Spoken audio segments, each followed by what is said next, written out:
김채널 정치쇼 금요일 3부 신삼변 시대 문지 두 분의 변호사 함께 문지 이 문지도 괜찮아 문 안녕하세요, 백성문입니다. 그렇지. 네, 안녕하세요. 양결입니다.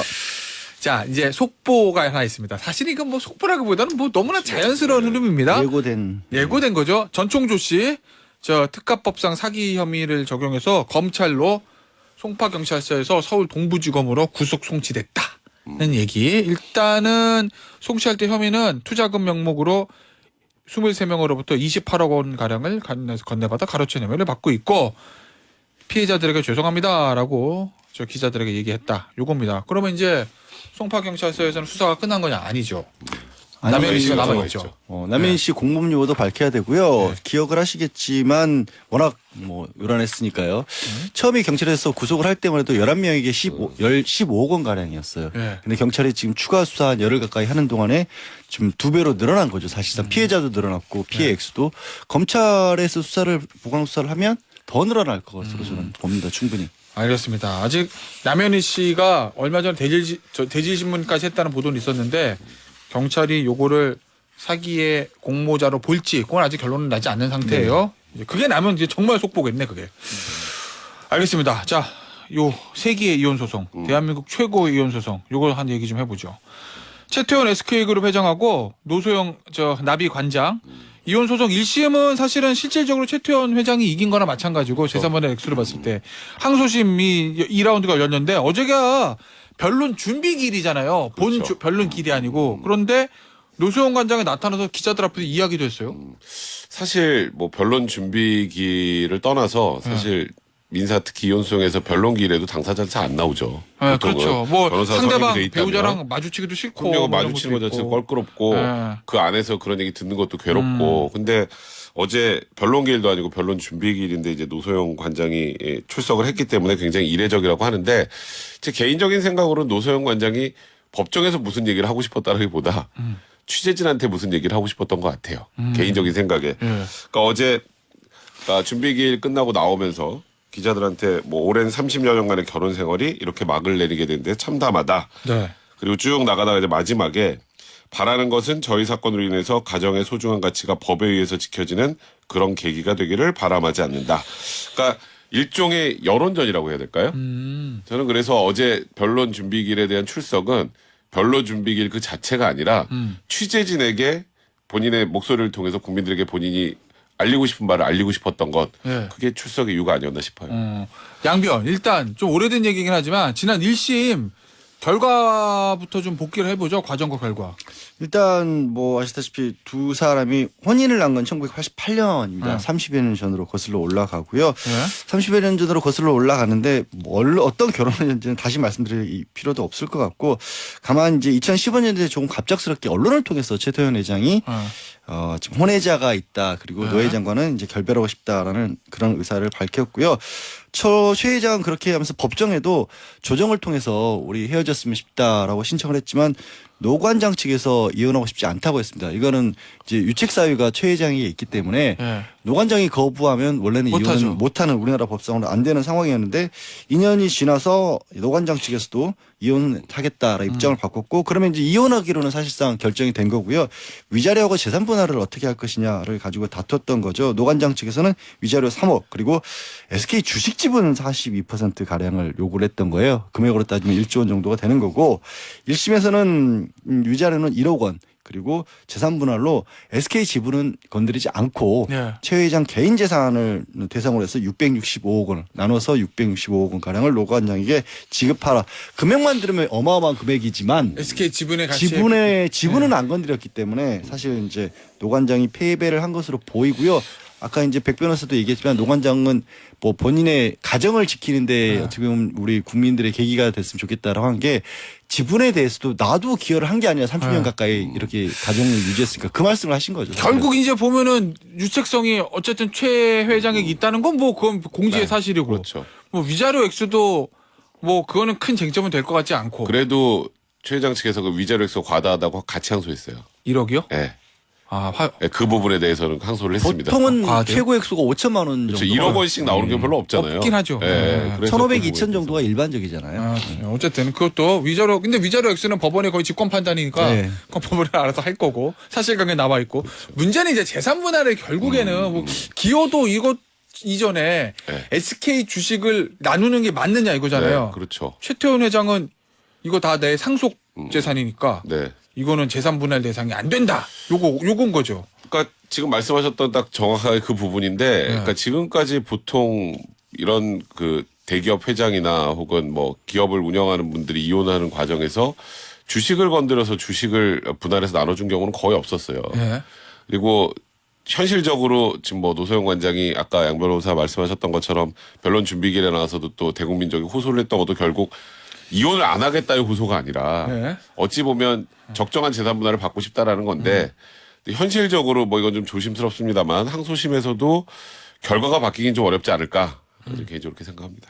어떻게 보십니까, 이거? 그래서 저도 뭐 결과를 쉽게 말씀드릴 수는 없는데 고민스럽겠죠. 다른 것보다 이제 금액이 문제가 아니라 주식 지분은 사실 회사의 경영권하고 관련된 부분이라 그게 그래서 말하기 어려운 얘기지만 이 노관장 사이에서도 당연히 아이들이 있고 네. 그렇죠. 최민정 씨 언론에 많이 보도됐잖아요. 그리고 지금 같이 살고 있는 김희영 씨와의 사이에도 애가 있고 하니까 네. 이게 사실 SK의 지배 구조와 네. 경영권과 관련되는 문제라서 지금 재계 2위인데 네. 그래서 그런 부분을 아마 재판부에서도 고민을 좀 깊게 할 겁니다. 네. 네. 일단 앞서 말씀드렸듯이 최 회장 쪽에서는 자 이거 고 최정 회장으로부터 물러받은 SK 주식이니까 재산분할 대상이 안 된다는 입장이고 그리고 저 노소영 관장은 이게 결혼하고 나서 회사가 합병해서 SK의 최대 주주가 된 거니까 결혼 후의 일이다. 그러니까 혼인 중에 네. 형성된 재산이다. 분할 뭐, 대상이 된다 이런 주장인 거죠. 네, 주장입니다. 판단은 이제 1심에서는 거의 최 회장 손을 들어준 거나 마찬가지인데 항소심은 어떻게 될지 그건 좀 보시도록 하고 하나만 더 보죠. 이 노소영 관장 관련해서 이건 뭐예요? SK 이노베이션, 이게 SK 자회사잖아요. 그렇죠. 이 SK 이노베이션에서 그 회사 빌딩에 위치한 아트센터 나비미술관에 대한 부동산 인도 청구 소송을 냈다. 이거는 사실 엄밀하게 말하면 이혼 소송하고는 별개의 문제입니다. 뭐 별개죠. 예, 지금 말씀하셨던 것처럼 아트센터 나비와의 계약이 2018년 말 2019년 초에 종료가 됐는데 그 이후에도 임대차 계약을 분명히 종료됐음에도 불구하고 퇴거하지 않는다. 네. 그러니까 나가라. 이렇게 이제 SK 이노베이션을 소송을 한 건데 네. 뭐 이와 관련해서는 이제 노소영 관장은 약간 이런 것 같아요. 아니 아무리 헤어진다 그래도 이건 좀 너무하지 않아? 요 느낌이에요 지금. 예, 국민들한테 법을 하는 떠나서 얘기. 뭐 이런 거구나. 예. 이건 좀 해도 너무하지 않아? 이런 느낌인데 예. 이제 SK 이노베이션 측에서는 그거는 별개의 문제고 예. 계약 기간 종료됐고 그리고 지금 얘기하시는 게 뭐 미술품의 보관이나 여기서 쫓겨나면 뭐 직원들 다 해고시켜야 된다는데 그게 무슨 상관이냐? 여기 임대료면 딴 데 훨씬 더 좋은 데 가서 예. 그리고 우리가 만약에 옮긴다면 어느 정도 보조도 해줄 생각이 있는데 여기서 현금 자산도 100억이나 최소한 넘게 보유하고 있는 나비가 이렇게 얘기하는 거는 전혀 맞지 않다. 그래서 오히려 반박을 하고 있는 상황입니다. 알겠습니다. 이거 법적으로는 노소영 관장이 어떻게 버틸 수 있는 상황은 아닌 거죠. 법적으로는 근거가 딱히 없죠. 그렇죠. 문화시설이라는 점을 강조하고 계시지만 네. 법적으로는 네. 우리 법원이 뭐 그런 거를 고려한 경우는 없죠. 사실. 여기서 뭐 권리남용을 주장할 수 있는 것도 아니고. 예. 알겠습니다. 자, 요 얘기 마무리하고 다른 얘기 좀 보죠. 김길수 얼마 전에 탈주했다가 잡힌 사람. 야, 이거 전세 사기 가해자예요? 지금 그 뭐 자기 명의 집도 있다는 얘기네. 아니, 몇 채가? 처음에 김교수 체포되고 사람들이 가장 깜짝 놀랐던 게 임대인이라는 거예요. 깜짝 놀랐다고 했는데 그게 그냥 단순한 임대인 수준이 아니었고 예. 특수강도 범행 2주 만에 이제 금천구에 오피스텔을 산 뒤에 이제 체포가 된 건데 예. 보증금 2억 5천만 원을 이제 만기가 오늘까지 돌려주지 못했어요. 그러니까 보증금 못 돌려줬다는 거죠. 이게 뭐냐면 그러니까 갭 투자한 거예요. 그러니까 지금 저 보시면 소유자 김기수 네. 이렇게 거래 금액이 2억 5,650만 원 써 있어요. 그러니까 2억 5천만 원의 보증금을 내줘야 되는 그 오피스텔을 산 다음에 네. 그걸 안 돌려주고 새로운 임차인하고 계약을 해서 계약금 2천만 원까지 받았습니다. 그러니까 지금 말씀드렸던 것처럼 원래 여기 임차인한테는 안 돌려주고 네. 새로운 임차인한테 돈을 받고 심지어 이번에 그 탈주하는 과정에서 나머지 보증금까지 새로운 세입자한테 받으려고 했던 것 아닌가 이제 그런 지금 논란이 있는 거죠. 오, 그래요. 근데 이거는 뭐예요, 양변? 이게 지금 아주 딱히 이해가 안 되는데 그럼 토탈 자금을 한 5억 정도? 예. 뭐 양쪽에서 2억 5천씩 한 그 정도 경찰은 생각하는 것 같은데. 예. 근데 이 정도의 자금을 빼돌렸는데 강도 혐의로 구속 도중에 탈주했다. 이거 어떻게 그러니까 봐야 돼? 지금 그러니까 뭐냐면 네. 그 7억 원 가량을 강도를 한 거잖아요. 네. 그 돈을 이 갭 투자를 위한 자금으로 썼을 가능성이 있는 거죠. 그 돈을 가지고. 예. 그렇지. 근데 왜냐면 예. 저 회수된 게 얼마 없다고 없어요. 하니까. 예. 그러면 여기서 지금 정말 피해자들이 너무 안타까운 상황인 게 예. 일반 갭 투자 전세 사기도 아니고 내가 보증금을 돌려봐야 되는데 그게 특수강도 김길수라는 사실을 알게 된 분이 얼마나 황당하겠어요. 그리고 이 돈을 설령 찾으면 그 돈은 원래 피해자에게 돌려줘야 될 거 아니에요. 예. 그러면 김길수는 아예 돈이 없는 거예요. 그러니까 가뜩이나 구속돼서 감옥에 김길수는 가버린 상황이긴 한데 세입자들 입장에서는 어디에도 호소할 데가 없어지는 그런 상황이어서 지금 집이 두 채예요. 게다가 금천구에도 오피스텔이 있고요. 동작구에도 빌라가 있어요. 금천구에는 2억 5천만 원이고 동작구에는 거기도 3억 원이네요. 아니 재산도 있어서 먹고 살만한 재산도 있는 사람이 왜 이렇게 특수강도? 근데 뭐 이게 사실 지수라는 아시겠지만 갭 투자를 한 게 재산이 있다라고 보기 좀 애매한 경우들이 좀 많잖아요. 예. 그러니까 이게 예를 들어서 실제 가치보다 뭐 전세 보증금 같은 게 거의 비슷하거나 높거나 하게 되면 지금 그걸 가지고 이렇게 돌리다가 사기를 치는 게 그게 문제인 거지. 뭐 자산가다라고 말하기는 좀 그렇고 예. 또 지난 7월에 인천에서도 보증금 500만 원 가로챈 전력도 있습니다. 그러니까 그래요? 여기는 그냥 아예 대놓고 갭 투자를 한 다음에 기존 임차인한테는 안 돌려주고 새로운 임차인한테 돈 받고 튀는 전형적인 전세 사기의 그런 모습을 보여주고 있는 거죠. 알겠습니다. 자 마지막 주제인데 이거 좀 보죠. 요새 보면은요 예전에는 별거 아니었고 죄가 안 되고 그냥 넘어갔던 일들이 처벌되고 그런 일들이 많잖아요. 네. 그래서 이제 청취자분들이 보고 야 그게 잘못이야? 이런 얘들이 사실 상담도 많이 들어오잖아요. 그런 거를 이게 잘못이에요? 이거를 경찰에서 오래요라고 얘기하는 일들이 많은데 대표적인가 뭐 요 스토킹. 네. 스토킹 처벌에 관한 법률이 처음 시행될 때는 여기도 적용이 가능할 거란 생각을 못했죠. 네, 근데 네. 이거는 어디다 적용을 했냐면 네. 광고성 문자를 지속적으로 보낸 사람, 게다가 일면식도 없는 사람인데 어디서 광고성 문자를 보냈냐면 유흥주점입니다. 네. 유흥주점에서 모르는 사람에게 새벽까지도 계속해서 보낸 거예요. 그러니까 서울 강서구 주점에서 근무하던 A씨라는 사람이 피해자에게 지난해 11월부터 40여일간 총 22회 문자 메시지를 보냈는데 내용이 그런 거예요. 좋은 자리 있으시면 연락 한 통 주십시오. 네. 불금입니다. 주말입니다. 뭐 한국이 16강에 진출했습니다. 근데요 이게 야 문자 메시지면 뭐 그게 뭐 공포감을 줘라고 생각할 수도 있는데 네. 만약에 피해자가 결혼한 분이고 밤 시간 새벽 시간대 이런 문자가 유흥주점에서 배우자가 네. 있는데 와봐요. 나는 모르는 사람인데 간 적도 없는데 그러면 사실 문자 받은 사람 입장에서는 너무 곤란한 지경에 놓일 수 있잖아요. 네. 너 어디서 이러고 다녔길래 이런 문자가 밤마다 오는 거야. 그럼 어떡할 거예요? 근데 모르는 데서도 들어서 많이 와요. 저도 이거 지금 고소해야겠네. 아니 진짜 그래야 될 많아요, 필요가 이거 있어요. 진짜. 예. 저도 많이 와요. 유흥주점 뭐 뭐 하고 다니시는 거예요? 그냥 오더라고. 저랑으로 오래 썼잖아요, 이번에. 도박 사이트.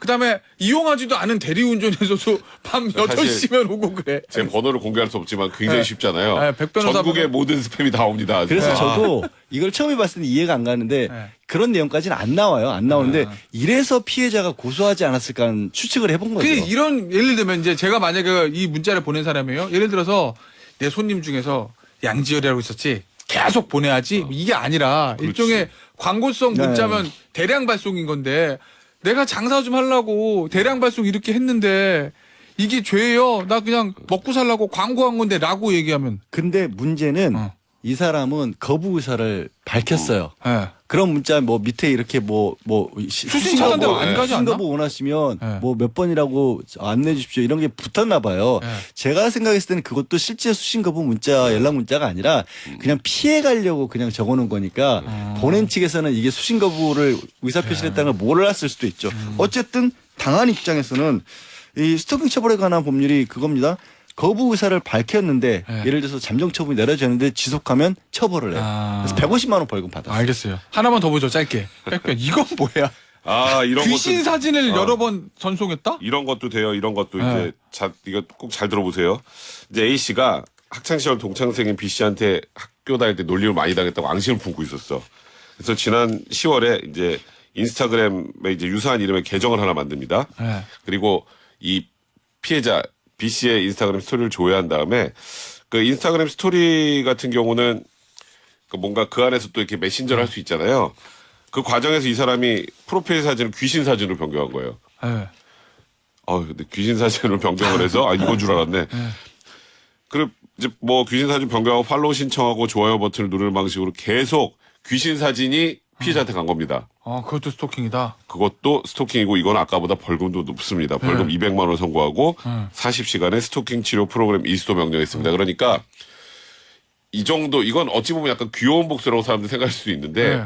받는 사람이 뭐 귀신에 대한 공포감이 강한 사람은 얼마나 괴로웠겠어요. 그러니까 이제 피해자를 중심으로 많이 생각하는 게 아닌가. 아까 그 유흥주점의 반복적인 문자도 그렇고 저한테는 이게 더 스토킹이야. 난 귀신 무서워하거든. 그러니까 싫은 대학 스토킹인데 광고 문자는 뭐 영업하는 거니까 먹고 살라나가 그러나 보다 좀 저는 그냥 저 유연하게 봐줄 수 있는데 귀신 사진 난 너무 싫어. 이건 스토킹은 맞는 것 같아. 살롱돼지 가죠. Plusieurs choses à la fois, en fait, ce sont plusieurs interfaces qui rentrent en compétition pour vous capter du temps alors même que vous êtes en train de faire autre chose. Et donc ça, c'est très fatigant. 농염하게 퍼지는 인문학의 향기. Salon de J. Yeol. 99, on nous disait toujours quand il 양변 오늘 그림은 무슨 그림이에요? 오늘 뭐 시작을 이혼으로 시작을 했기 때문에 그림은 결혼으로 골라왔는데요. 네. 화가는 바실리 푸키레프라고 해서 우리에게는 좀 낯선 편이죠. 러시아 화가이기 때문에 19세기에 주로 풍속 화가를 많이 그렸던 화가인 거고요. 이 사람의 가장 출세작이라고 할 수 있는 작품입니다. 결혼식은 결혼식인데 분위기 자체가 참 묘하잖아요. 이게 보면 어울리지 않는 결혼이고 처음에 제목이 누군가에게 이거 보여줬더니 신부하고 신부 아버지네 라는 생각하시는 분들이 많더라고요. 저도 제목 보기 전에 처음에 딱 그림 보고 저 아버지가 딸 데리고 들어가는 거나 이렇게 생각했는데 제목이 어울리지 않는 결혼이니까 신랑이구나 신랑이야. 그렇죠. 그리고 신부 아버지가 데려갔으면 신랑은 어디 있어요? 아니, 신랑 앞에 기다리고 있는 거 아니에요? 아니 앞에 지금 저 이분은 더 늙었네. 주례 카톨릭 선생님 신부가 계시구나. 주례가 있으니까 저 자리가 신랑의 자리인 거예요. 그러니까 이 신랑이라고 하는 사람이 뭐 당연히 받은 아이된 귀족인 것이고 왼쪽에 이제 젊었을 때 받은 무공훈장 같은 것도 갖춰 있고 신부는 추측컨대는 그때 당시에 이제 경제적으로 어려운 집안에서 뭐 사실상 팔려오다시피 한 그런 사람으로 보이는 거죠. 그래서 신부가 결혼식장에서 눈물을 금방이라도 떨어뜨릴 것 같은 그런 모습을 하고 있고요. 그림이 특이한 것은 주변에 이 하객들도 다 나이 든 분들밖에 없어요. 그리고 축하하는 표정이 아니라 뭔가 신랑을 질투하는 것도 같고 뭔가 원망하는 듯도 같은 그런 모습인 거고요. 중간에 오른쪽에 보면 이 화면 밖으로 관객을 향해서 좀 노려보는 듯한 그런 모습의 남성이 있죠. 한 명 있어요. 한 명 있죠. 이 사람이 이제 화가 본인이라는 거죠. 화가 본인이 관객들을 향해서 노려보면서 당신 보기에는 이 결혼이 제대로 된 결혼 같냐라는 그런 질문을 던지는 거고 이런 식의 결혼들이 옳지 않지만 당시 유행했다 이런 얘기고요. 사실 조건 따진 결혼이라는 게 이게 행복한 결혼일 리가 없긴 한데 아무리 뭐 여러 가지 상황 뭐 이렇게까지 어울리지 않는 결혼이 아니더라도 나중에 오래가는 결혼 생각보다 쉽지 않잖아요. 우리가 조건도 따지고 사랑도 따지고 하지만 그래서 저는 이 한 30년 가까이 그냥 옆에 누군가 계시다면 결혼을 유지하고 있다면 뭐 여러 가지 그 안에 사정도 있겠지만 그 자체만으로도 굉장히 드문 확률이고 그 배우자에게 주말에 고맙다는 인사 한마디 좀 해봤으면 하는 생각이 들어서 가져온 그림입니다. 느낌 이런 느낌인데 사는 거 다 똑같아. 뭐 똑같아요. 근데 사라지는 것만으로도 사실은 되게 드문 거라는 거죠. 이 왠지 그 아침 방송에 엄앵란 선생님이 하시던 얘기하고 비슷한 톤이. 엄앵란 선생님 그런 게 많이 하시잖아요. 똑같아요. 사는 거 다 똑같아. 뭐. 오늘 아주 재밌었습니다. 신산분 시대 여기서 마무리하도록 할게요. 백성문 양지열 두 분의 변호사였습니다. 감사합니다. 네, 감사합니다. 고맙습니다.